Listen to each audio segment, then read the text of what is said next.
Namaskaram and good morning again, students. We are starting with chapter from intermediate module, aggregation of income and set off and carry forward of losses, chapter number 6. And so far as CMA Inter book is concerned, this chapter is there in your study note 11, ठीक है ना। तो CMA inter की book में study note 11 है और CA inter के यहाँ पे चैप्टर नंबर 6 है और मेरे हैंड रिटन नोट्स में चैप्टर नंबर 10 है। कॉन्सेप्ट वही है, set of and carry forward के ऊपर हमें ज्यादा फोकस करना है, लेकिन उसके पहले एग्रीगेशन ऑफ इनकम के कुछ सेक्शन है जो पीजीबीपी से कनेक्टेड है। Why am I starting set of and carry forward immediately after PGBP? Because losses को बहुत अच्छे तरीके से अप्रिशिएट किया जाता है बिजनेस में, और ब्लैक मनी भी जो जनरेट किया जाता है वो बिजनेसमैन ही जनरेट करता है। यूजुअली सैलरीड हेड वाला या बाकी हेड वाले उतने क्वांटम का ब्लैक मनी जनरेट नहीं कर सकते जितने क्वांटम का black money business head generate कर सकता है। तो पहले वाला इस पूरे चैप्टर में दो पार्ट है, एक है एग्रीगेशन ऑफ इनकम, दूसरा पार्ट है set of and carry forward. Let us finish aggregation of income, क्योंकि वो एक पेज का खाली मैं डिस्कशन करने वाला हूं आप लोगों के साथ। इसके पहले भी हमने ये डिस्कशन किया है बेसिक कॉन्सेप्ट्स में। यहाँ पे एक बार फिर से खाली मुझे रिविजिट करना है उन एग्जांपल्स को। जब डीमोनेटाइजेशन हुआ तो आपको पता है कि बहुत सारी कैश डिपॉजिट हुई है अकाउंट्स में, राइट। 2016 में जब गवर्नमेंट ने डीमोनेटाइजेशन किया तो बहुत सारी कैशेस बहुत सारे लोगों ने अपने अकाउंट में डिपॉजिट की है। मुझे नहीं पता आप में से कितने लोगों ने आपके अकाउंट में कैश डिपॉजिट किया है, लेकिन आपने सुना तो होगा ना कि लोगों ने बहुत सारा पैसा अकाउंट्स में डिपॉजिट किया, लाइन लगा लगा के किया, 2-2 दिन का लाइन लगाते थे लोग। सुना क्या आपने? डिमोनेटाइजेशन का पीरियड न्यूज वगैरह पे देखा क्या? बैंक में लाइन लगी पड़ी है लोगों की 500 और 1000 के नोट एक्सचेंज करने के लिए, डिपॉजिट करने के लिए। यस सर, गवर्नमेंट ने डिमोनेटाइजेशन क्यों किया? डिमोनेटाइजेशन का पर्पस ये था, समझो एक कोई पॉलिटिशियन है, उसके पास 500 करोड़ का कैश है। कौन से फॉर्म में? 500 और 1000 के फॉर्म में। अब गवर्नमेंट ने डिमोनेटाइजेशन किया इसको पकड़ने के लिए कि ये 500 करोड़ या तो ये अकाउंट में डिपॉजिट कर दे या तो ये रद्दी बन जाएगा।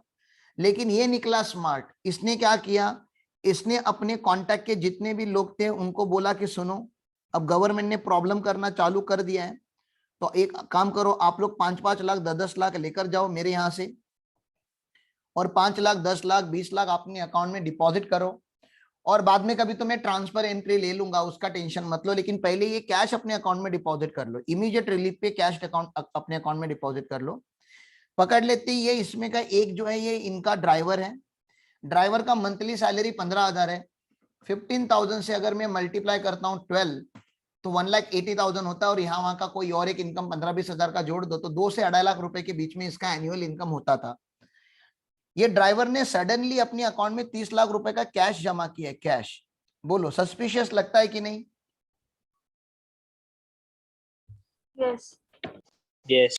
जिसका एनुअल पगार 2-3 लाख रुपया नहीं है वो सडनली अपने अकाउंट में 30 लाख रुपए का कैश जमा कर रहा है, तो ये सस्पिशियस लगता है। तो इसको नोटिस कौन से सेक्शन में आएगी सर? इसको नोटिस आएगी सेक्शन 68 में। इसको नोटिस कौन से सेक्शन में आएगी? सेक्शन 68 में, कैश क्रेडिट, जहां पे इसको इनकम टैक्स डिपार्टमेंट 3 क्वेश्चन पूछेगा। सबसे पहले तो आइडेंटिटी पूछेगा, भैया आपका आइडेंटिटी लेकर आओ, अपना वजूद लेकर आओ, ठीक है। दूसरा गवर्नमेंट इसको पूछेगा जेन्यूननेस, बताओ ये पैसा जेन्यूनली कहां से कमाया। और थर्ड इसको क्वेश्चन पूछा जाएगा क्रेडिट वर्दीनेस, क्या सच में आपकी फिनेंशियल कैपेबिलिटी है इतना पैसा डिपॉजिट करने की। और अगर यहाँ पे कहीं पे भी असेसिंग ऑफिसर को अगर सेटिस्फैक्टरी आंसर नहीं मिले तो असेसिंग ऑफिसर आपने जितना भी पैसा अपने अकाउंट में डिपॉजिट किया है उतना टैक्सेबल इनकम बना देता है। ओहो हो सर, इतना टैक्सेबल इनकम बना देता है। तो आपके मन में आता होगा सर ठीक है ना, टैक्स तो लेगा ना department, up to 2.5 lakh nil, 2.5 lakh to 5 lakh 5%, 5 lakh to 10 lakh 20%, about 10 lakh 30, बस टैक्स ही लेगा ना सर डिपार्टमेंट। पागल, बस टैक्स नहीं लेगा डिपार्टमेंट। पहले तो टैक्स का ऐसा रेट नहीं है, इसको टैक्स किया जाता है स्पेशल सेक्शन में, और वो स्पेशल सेक्शन है सेक्शन 115 BBE, ठीक है ना। ये 115 BBE में टैक्स होगा, जहां पे टैक्स का रेट ही 60% है, प्लस 25% का सरचार्ज है, प्लस 4% का सेस है। इफेक्टिवली अगर आप बात करोगे तो ये 60 प्लस 25%, 25 ऐड मत करना, 25% ऐड करना। तो 60 प्लस 25% जब आप ऐड कर दे तो कैलसी पे आपके 75 आना चाहिए, प्लस 4%, तो ये 78% का इफेक्टिव रेट ऑफ टैक्स लगता है यहाँ पे 115 BBE में। इफेक्टिव रेट ऑफ टैक्स 78% है। उसके अलावा आपको पेनाल्टी भी लगती है 10% की। उसके अलावा आपको जेल भी हो सकती है 6 महीने से 7 साल की, क्योंकि मैंने 100 करोड़ की बात यहाँ पे की है, ठीक है ना। 25 लाख से ऊपर अगर आपका झोल होता है तो आपको 6 महीने से लेके 7 साल तक की जेल हो सकती है। इनकम टैक्स की ऐसी हार्श प्रोविजन है, ठीक है। तो यहाँ पे एक लवली एक्सपोर्ट करके मुझे आपको केस लॉ पढ़ाना है, लेकिन वो अभी नहीं पढ़ाऊंगा, ये IFOS में हम डिस्कस करेंगे। IFOS में एक सेक्शन है जो क्लॉज 56 सबसेक्शन 2 क्लॉज 7B करके एक सेक्शन है। ये जब डिस्कस करेंगे तभी लवली एक्सपोर्ट का केस लॉ डिस्कस करेंगे, अभी डिस्कस करके कोई सेंस नहीं बनाएगा ये। तो कैश क्रेडिट अगर हुआ है, एओ आपको आइडेंटिटी जेन्युइननेस क्रेडिट वर्दीनेस पूछ सकता है, और अगर आपने उसको रिप्लाई नहीं दिया इन तीनों का तो आपके हाथ में ही इनकम बन जाएगा।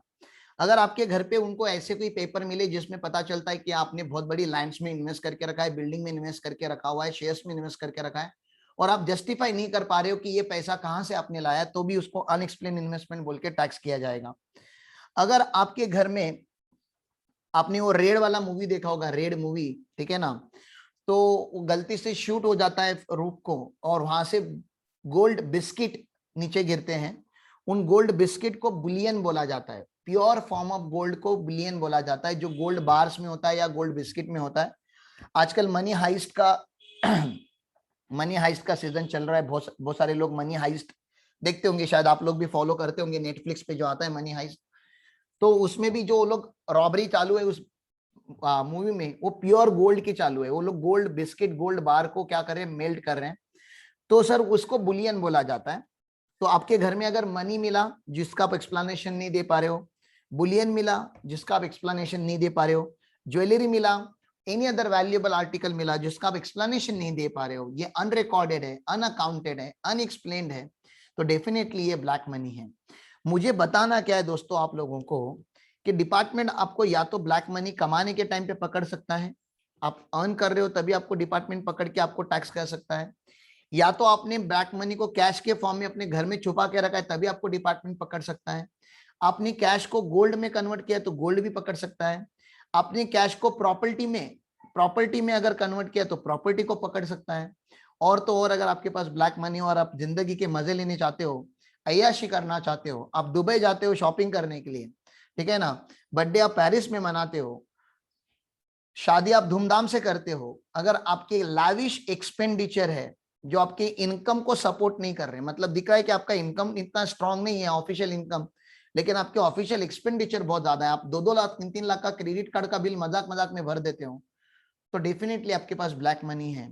और डिपार्टमेंट आपके एक्सपेंडिचर भी पकड़ता है, गवर्नमेंट एक्सपेंडिचर को भी इनकम बना सकता है। मतलब मुझे बताना क्या है, गवर्नमेंट आपको पैसे कमाने के टाइम पे पकड़ सकता है, पैसे को आपने पार्क करके रखा है तभी पकड़ सकता है, या पैसे आप खर्चे कर रहे हो तभी पकड़ सकता है, ठीक है ना। या तो आपने ब्लैक मनी कमा के, साहूकारी बिजनेस समझते हो तुम लोग, साहूकार लोन समझते हो, तुम्हारे यहाँ पे होगा ना, साहूकारी लोन देते होंगे। Yes yes. साहूकारी लोन का रेट ऑफ इंटरेस्ट होता है 5% पर मंथ का रेट ऑफ इंटरेस्ट होता है।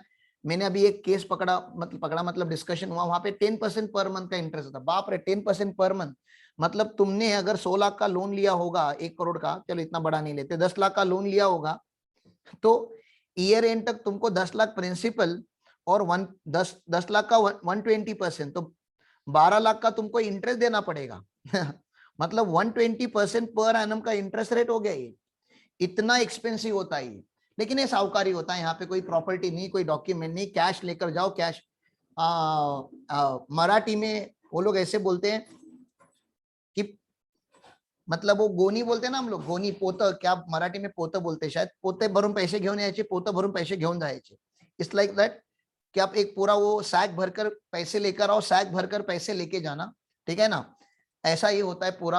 और ऑब्वियसली ये हुंडी लोन है, रेफरेंस वाला लोन है, तो ये बोरो करना भी गुनाह है और ये रिपे करना भी गुनाह है। अगर इसमें पकड़े गए तो आपको सेक्शन 115 BBE लग जाता है, 60% plus 25% plus 4% health and education से इफेक्टिव रेट हो जाता है 78% का, बहुत ज्यादा है।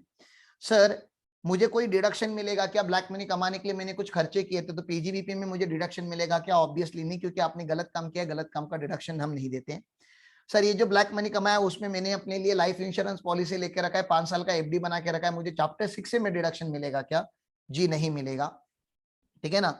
सर मुझे ब्लैक मनी कमाने के टाइम पे लॉस भी हुआ था, क्या मैं कोई भी लॉस का सेट ऑफ इसके सामने ले पाऊंगा क्या? जी नहीं, आप कोई भी लॉस का इसके सामने सेट ऑफ नहीं ले पाओगे। सर मुझे benefit of basic exemption limit मिलेगा क्या? अप टू 2.5 लाख मिल नहीं, वो भी नहीं मिलेगा। ये फ्लैट 60% पे टैक्स होता है प्लस 25% सरचार्ज और 4% तो शेष सब जगह लगता है। तो ये बात आप लोगों को याद रखनी है। इसके ऊपर एक क्वेश्चन है पीजीबीपी में जो हमने छोड़ा है, ठीक है ना, और राजू मैन्युफैक्चरिंग करके जो क्वेश्चन मैंने पढ़ाया ना आपको, question number 9 from PGBP chapter CA inter module, वो इसको लिंक करता है। जब वहां पे जाएंगे तो मैं आपको फिर से रिविजिट करा दूंगा, मैं बता दूंगा कि हमने क्या डिस्कस किया। अगर आपका इस पेज को लेके कोई भी डाउट है तो प्लीज पूछो।